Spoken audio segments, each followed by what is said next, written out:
பிஸ்மில்லா அல்ஹம்துலில்லா வஸ்ஸலாத்து வஸ்ஸலாமு அலா ரசூலில்லா ஃபஇன்ன அஸ்தகல் ஹதீஸ் கிதாபுல்லா வ கைரல் ஹதி ஹதி முஹம்மத் ஸல்லல்லாஹு அலைஹி வஸல்லம் வ ஷர்ரல் உமூரி முஹ்தஸாத்துஹா வ குல்ல முஹ்தஸத்தின் பித்ஆ வ குல்ல பித்ஆத்தின் ضلالة வ குல்ல ضلالة ஃபின்னார். அஸ்ஸலாமு அலைக்கும் வரஹ்மத்துல்லாஹி வபரகாத்துஹு. சகோதரிகளே, சுவனத்தின் பெண்கள் தஅவா குழுமம் வழங்கிக் கொண்டிருக்கும் வாராந்திர இஸ்லாமிய சிந்தனையின் மூலமாக மீண்டும் ஒரு முறை உங்களை சந்திப்பதற்கு வாய்ப்பளித்த அல்லாஹ்விற்கு நன்றி கூறி இன்றைய வகுப்பிற்குள் நுழையலாம். சகோதரிகளே, இன்றைய தினம் நாம் மிஅராஜினுடைய இரவு பற்றி சில விஷயங்களை பார்க்கவிருக்கிறோம் இன்ஷா அல்லாஹ். அல்லாஹ் ரப்புல் ஆலமீன் தன்னுடைய திருமறை குர்ஆன் சூரா பனி இஸ்ராயில் 17வது அத்தியாயம் முதல் வசனத்தில் சொல்லி காட்டுறான். சுப்ஹானல்லதி அஸ்ரா பி அப்திஹி லைலம் மினல் மஸ்ஜிதில் ஹராம் இலல் மஸ்ஜிதில் அக்ஸா அல்லதி பாரக்னா ஹவ்லஹு லினுரியஹு மின் ஆயாத்தினா. தன்னுடைய அடியாரை ஓர் இரவில் மஸ்ஜிதுல் ஹராமிலிருந்து மஸ்ஜிதுல் அக்ஸா வரை இரவு பயணம் செய்ய வைத்த ஒருவனாகிய அல்லாஹ் மிகவும் பரிசுத்தமானவன். மஸ்ஜிதுல் அக்ஸாவாகிய அது எத்தகையதென்றால் அதனை சுற்றியுள்ள பகுதியை நாம் அபிவிருத்தி செய்திருக்கிறோம். நம்முடைய அத்தாட்சிகளை அவருக்கு நாம் காண்பிப்பதற்காக அவ்வாறு அழைத்து சென்றோம் என்று அல்லாஹ் தஆலா நபி ஸல்லல்லாஹு அலைஹி வஸல்லம் அவர்களை மிஅராஜ் பயணம் அழைத்து சென்ற அந்த நிகழ்ச்சியை பற்றி இந்த வசனத்தில் சொல்லி காட்டுறான். மிஅராஜ் இரவுனா என்ன? நபி ஸல்லல்லாஹு அலைஹி வஸல்லம் அவர்கள் மக்காவில் இருந்த ஒரு இரவில் வானவர்களின் தலைவர் ஜிப்ரீல் அலைஹிஸ்ஸலாம் அவர்கள் வந்து அவர்களை அழைத்து சென்று மஸ்ஜிதுல் ஹராமிலிருந்து மஸ்ஜிதுல் அக்ஸா அழைத்து சென்று அங்கே நபி ஸல்லல்லாஹு அலைஹி வஸல்லம் அவர்கள் மற்ற நபிமார்கள் அனைவருக்கும் இமாமாக நின்று தொழ வைத்து அதன் பின்னர் வானத்திற்கு அழைத்து சென்றார்கள். முதல் வானம், இரண்டாவது வானம், மூன்றாவது வானம், 4, 5, 6, 7 ஆகிய அனைத்து வானங்களுக்கும் ஜிப்ரீல் அலைஹிஸ்ஸலாம் அவர்கள் நபி ஸல்லல்லாஹு அலைஹி வஸல்லம் அவர்களை அழைத்து சென்று ஒவ்வொரு வானத்திலும் இருந்த நபிமார்களையும் நபி ஸல்லல்லாஹு அலைஹி வஸல்லம் அவர்கள் சந்தித்து எல்லா நபிமார்களும் நபி அவர்களுடைய தூதுத்துவத்தை ஏற்றுக்கொண்டு அதன் பிறகு நபி ஸல்லல்லாஹு அலைஹி வஸல்லம் அவர்கள் வானத்தினுடைய எல்லையில் இருக்கக்கூடிய சிதறத்துல் முன்தஹா என்ற மரத்தையும் பார்த்துவிட்டு அதன் பிறகு அல்லாஹ் தஆலாவையும் சந்தித்தார்கள். அங்கே அல்லாஹ் தஆலா நபி ஸல்லல்லாஹு அலைஹி வஸல்லம் அவர்களுக்கு தொழுகையையும் 5 நேர தொழுகையை கடமையாக்கினான். மேலும் குர்ஆனுடைய சில வசனங்களையும் சில கட்டளைகளையும் அல்லாஹ் தஆலா நபி ஸல்லல்லாஹு அலைஹி வஸல்லம் அவர்களுக்கு கொடுத்தான். பின்பு நபி ஸல்லல்லாஹு அலைஹி வஸல்லம் அவர்களுக்கு அல்லாஹ் தஆலா சொர்க்கத்தையும் நரகத்தையும் காட்டினான். இந்த விஷயம்தான் மிஅராஜ் என்ற இரவில் அல்லாஹ் தஆலா நபி ஸல்லல்லாஹு அலைஹி வஸல்லம் அவர்களுக்கு காட்டிய விஷயங்கள். இது ஒரு சுருக்கமான விஷயம்தான். மிஅராஜினுடைய இரவை பற்றிய ஹதீஸே மிகவும் நீளமான ஒரு வரலாற்று ஹதீஸாக பல நூல்களில் பதிவு செய்யப்பட்டிருக்குது. இப்போ இந்த மிஅராஜ் இரவு என்பதை பற்றி நம்ம சுருக்கமாக புரிகிறதாக இருந்தால் அல்லாஹ் தஆலா நபி ஸல்லல்லாஹு அலைஹி வஸல்லம் அவர்களை வானுலகத்திற்கு அழைத்து சென்று தன்னுடைய வல்லமையை நிரூபித்து காட்டினான். அதனை பற்றி தான் பனி இஸ்ராயில் அத்தியாயத்திலையும் 1வது வசனத்திலையும் அல்லாஹ் தஆலா சொல்லி காட்டினான். இந்த மிஅராஜ் இரவு எப்போது நடந்தது என்பதை பற்றி வரலாற்று ஆசிரியர்களுக்கிடையே கருத்து வேறுபாடு உள்ளது. அது எப்போது நடந்துச்சு அப்படிங்கிறதுக்கு ஒரு தெளிவான ஆதாரங்கள் கூட கிடையாது.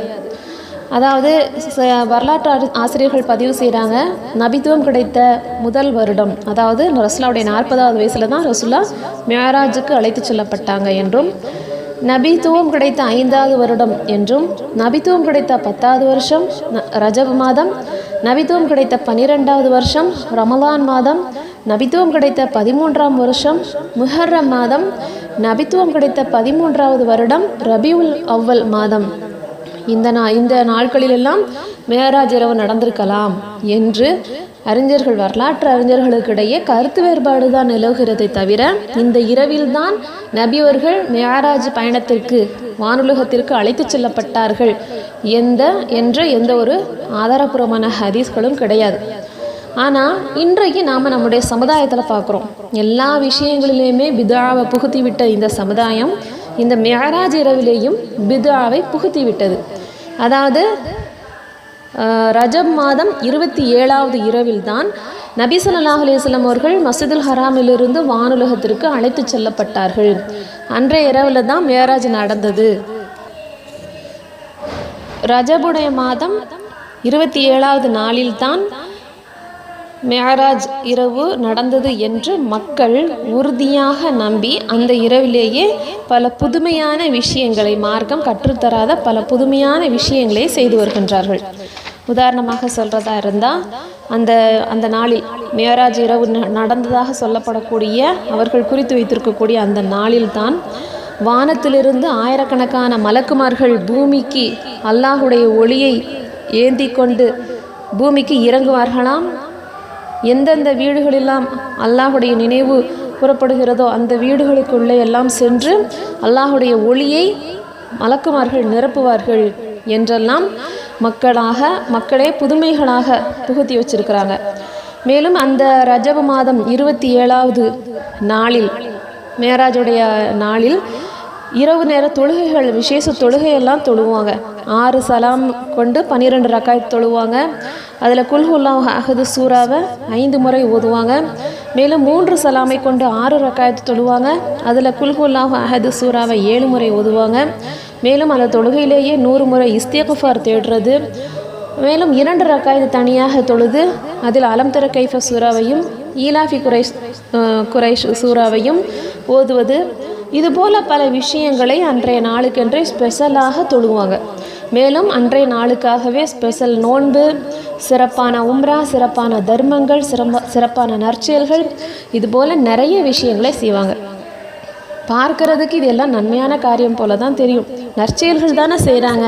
மிஅராஜுடைய இரவாக நினைத்தாலும் ரஜபுடைய 27வது ரஜப் மாதம் 27வது நாளில் நற்காரியங்களை தானே செய்கிறாங்க. இதில் என்ன தவறு இருக்குது என்று கூட நமக்கு தோணலாம். ஆனால் நற்செயல்கள் என்றால் அது நமக்கு யார் கற்றுத் தந்திருக்கணும்? அல்லாஹுடைய தூதர் ஸல்லல்லாஹு அலைஹி வஸல்லம் அவர்கள் நமக்கு கற்றுத் தந்திருக்கணும். அவர்கள் கற்றுத்தராமல் நாமவே ஒரு விஷயத்தை செஞ்சால் அது நற்செயலாக ஆகாது, அது பித்ஆவாகத்தான் கருதப்படுகிறது.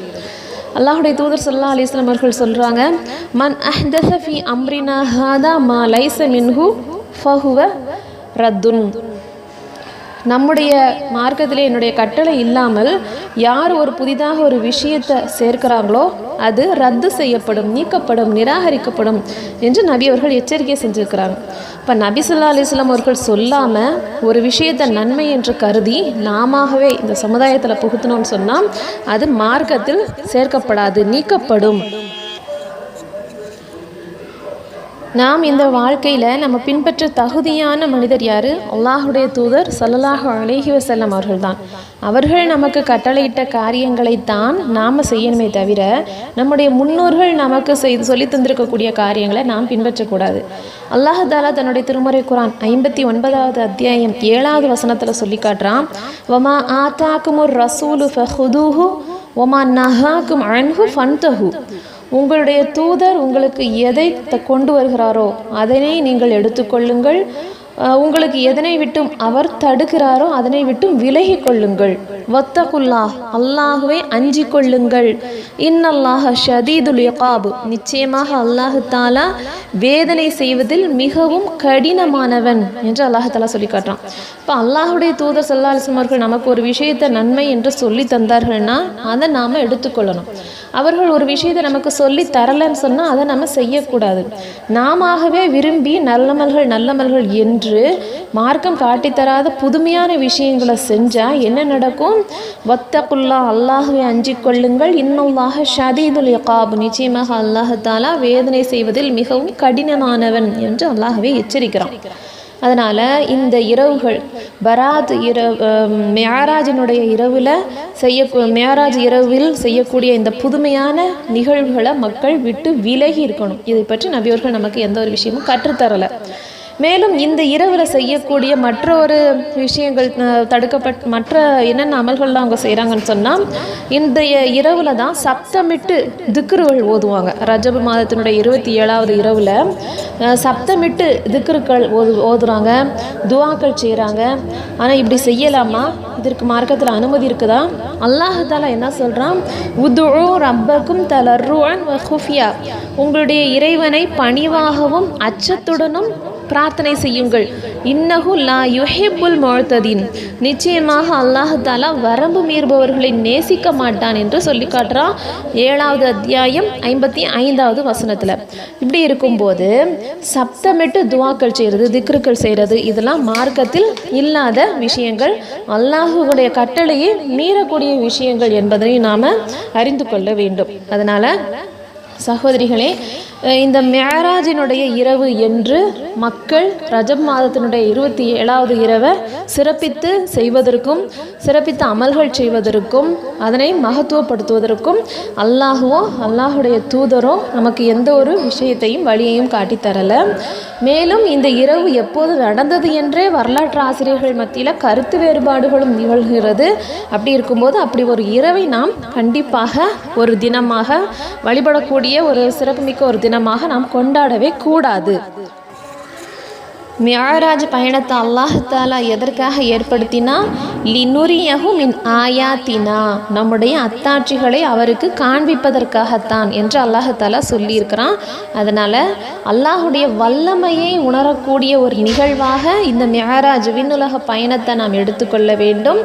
மாறாக அதற்கென்று சில அமல்கள், சிறப்புப்படுத்தப்பட்ட அமல்கள், சிறப்பான தர்மம், சிறப்பான நோன்பு, சிறப்பான உம்ரா, சிறப்பான திக்ருக்கள், தொழுகைகள், இது போன்ற விஷயங்களை செய்யக்கூடாது. மார்க்கம் காட்டித்தராத விஷயங்களை நாம் செய்யக்கூடாது. இது பற்றின ஒரு தெளிவான எச்சரிக்கையையும் நமக்கு ரசூலுல்லாஹ் சொல்கிறாங்க. குல்லு முஹ்தஸத்தின் பித்ஆ வ குல்ல பித்ஆத்தின் ضலாலஹ் வ குல்ல ضலாலத்தின் ஃபின்னார். அதாவது நிச்சயமாக ஒவ்வொரு புதிதாக ஏற்படுத்தப்பட்ட விஷயங்களும் வழிகேடாகும், ஒவ்வொரு வழிகேடும் பிதாகும், ஒவ்வொரு பிதாவும் நரக நெருப்பின் பால் இட்டு செல்லும் என்ற ஒரு எச்சரிக்கையை நபி ஸல்லல்லாஹு அலைஹி வஸல்லம் நமக்கு செய்திருக்கிற காரணத்தினால மிஅராஜ் இரவின் பேரில் நடக்கக்கூடிய எந்த ஒரு பிதத்தான செயல்களையும் நாம் செய்யவும் கூடாது. பிறருக்கும் நாம் அது பற்றிய அவர்கள் செய்யக்கூடிய அந்த சிறப்பான விசேஷங்களில் நாம் கலந்து கொள்ளவும் கூடாது. பிற மக்களையும் அவர்கள் செய்யக்கூடிய அந்த பாவங்களை விட்டு தடுக்கக்கூடியவர்களாக, நன்மையை எடுத்து சொல்லக்கூடியவர்களாக நாம் இருக்க வேண்டும். அல்லாஹ் தஆலா நம் அனைவரையும் சொர்க்கத்தில் உயர்ந்த சொர்க்கமான ஜன்னத்துல் ஃபிர்தோஸ் என்ற சொர்க்கத்தில் ஒன்று சேர்ப்பானாக என்று பிரார்த்தித்தவளாக என்னுடைய உரையை நிறைவு செய்கிறேன். வ ஆஹிரு தஅவானா அல்ஹம்துலில்லாஹி ரப்பில் ஆலமீன். அஸ்ஸலாமு அலைக்கும் வரஹ்மத்துல்லாஹி வபரகாத்துஹு.